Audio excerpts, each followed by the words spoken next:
প্রিয় ভিউয়ার, আমি আজকে আপনাদের একটি হাই পাওয়ারফুল একটি এলইডি লাইট তৈরি করে দেখাবো। যে এই যে আমার হাতে যে সার্কিটটি দেখতেছেন, এটি হচ্ছে একটি 4 ভোল্টের এলইডি পিসিবি। তো এই লাইটে 2 ঘন্টা চার্জ দিলে 1 সপ্তাহ ধরে ব্যাকআপ পাবেন। তো আমি লাইটটি তৈরি করতেছি একটি 4 ভোল্টের ব্যাটারি দিয়ে এবং 4 ভোল্টের বাল্ব, এবং সাথে থাকছে 4 ভোল্টের একটি সুইচ কন্ট্রোলার, অর্থাৎ সকেট, সুইচ, রেজিস্টর আর হচ্ছে ডায়োড সব লাগানো একটি সার্কিট। তো ব্যাটারির উপরে যে আমি গোল একটি বস্তু রাখলাম, এটি হচ্ছে গ্লু গানের আঠা।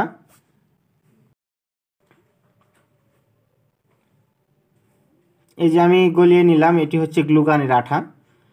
এই গ্লুগানের আঠাটি গলিয়ে নিলাম তাতাল দিয়ে, হিট দিয়ে।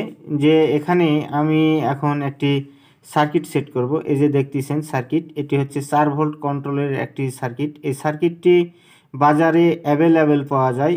এই সার্কিটের সঙ্গে 2টি রেজিস্টর, একটি 4007 diode, N70 socket, C101 socket এবং একটি সুইচ লাগানো আছে।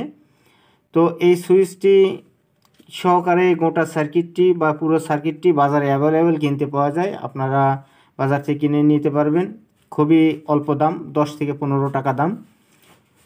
তো অতি অল্প খরচে একটি ব্যাটারি দিয়ে এরকম একটি লাইট তৈরি করতে পারবেন। তো এই ব্যাটারি যেটি দেখতেছেন, ব্যাটারিটি পুরানো ব্যাটারিটি দিয়ে আমরা তৈরি করতেছি এই লাইটটি। আপনারা পুরাতন দিয়েও তৈরি করতে পারেন এবং নতুন দিয়েও তৈরি করতে পারেন। তো সার্কিট থেকে চার্জিং হওয়ার জন্য সার্কিট থেকে একটি লাইন আমাদের ব্যাটারির পজিটিভ পিনে কানেকশান দিচ্ছি। এই যে সোল্ডারিং করা হচ্ছে, এটি হচ্ছে পজিটিভ লাইন। আর আপনারা পুরো ভিডিওটি দেখলে অবশ্যই একটি লাইট ঠিক এভাবে তৈরি করতে পারবেন। ব্যাটারির মাথাটি একটু চাপ দিয়ে হালকা করে নিচু করে নিলাম, এবং এই পারে দেখতেছেন যে নেগেটিভ প্রান্ত আছে ব্যাটারির। এই নেগেটিভ প্রান্তটি সোল্ডারিং করে দেয়া হলো। সার্কিট থেকে নেগেটিভ লাইন কানেকশান এবং পজিটিভ কানেকশানটি দেওয়া হলো। তো এলইডি পিসিবি অর্থাৎ 4 ভোল্টের যে বাল্বটি লাগানো হয়েছে, সেই বাল্বের পজিটিভ লাইনটি নিয়ে এসে ব্যাটারিতে ডাইরেক্ট যে পজিটিভ লাইন রয়েছে সেখানে সোল্ডারিং করা হলো। আর এভাবেই এই লাইনটি করতে হয়, কেননা যে সার্কিট ব্যবহার করা হচ্ছে, সার্কিটের উপর দিয়ে সুইচিংয়ের ভিতর দিয়ে নেগেটিভ লাইনগুলোই পাস হয়ে থাকে। তো সুইচের সঙ্গে বড় একটি রেজিস্টর ব্যবহার করা হয়েছে, বাল্ব যাতে হিট না হয় এর জন্য, যাতে বাল্বের দীর্ঘস্থায়িত্বতা আসে, এই জন্য এটি একটি বড় রেজিস্টর দেয়া আছে, আপনারা দেখতে পাচ্ছেন। তো এই রেজিস্টরের উপর দিয়েই নেগেটিভ লাইনটি পাস হবে। নেগেটিভ কানেকশানটি দেওয়া হয়ে গেল।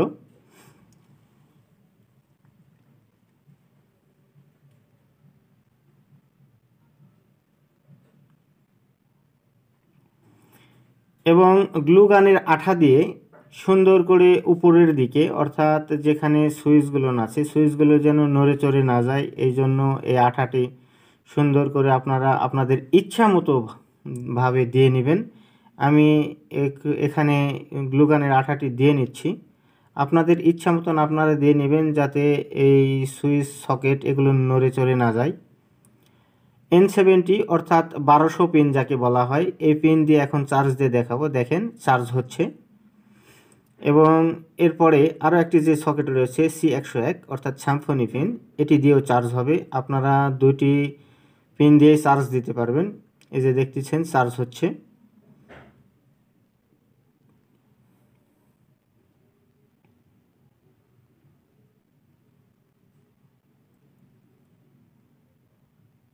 তো এটি সুইচ, বড় যে সুইচটি রয়েছে, সুইচে চাপ দিলে প্রথম অবস্থাতে ডাইরেক্ট জ্বলবে এবং দ্বিতীয় চাপে একটু হালকা জ্বলবে, অর্থাৎ কিছুটা হলে ভোল্টেজ কম যাবে বাল্বে, অর্থাৎ হাই লো করা যাবে এই সার্কিটের মাধ্যমে।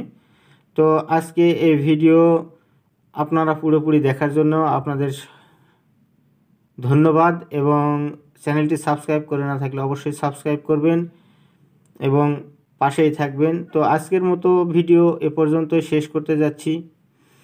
দেখা হবে অন্য কোনো ভিডিওতে, কথা হবে অন্য কোনো ভিডিওতে। ততক্ষণ নিজের দিকে খেয়াল রাখবেন। ধন্যবাদ।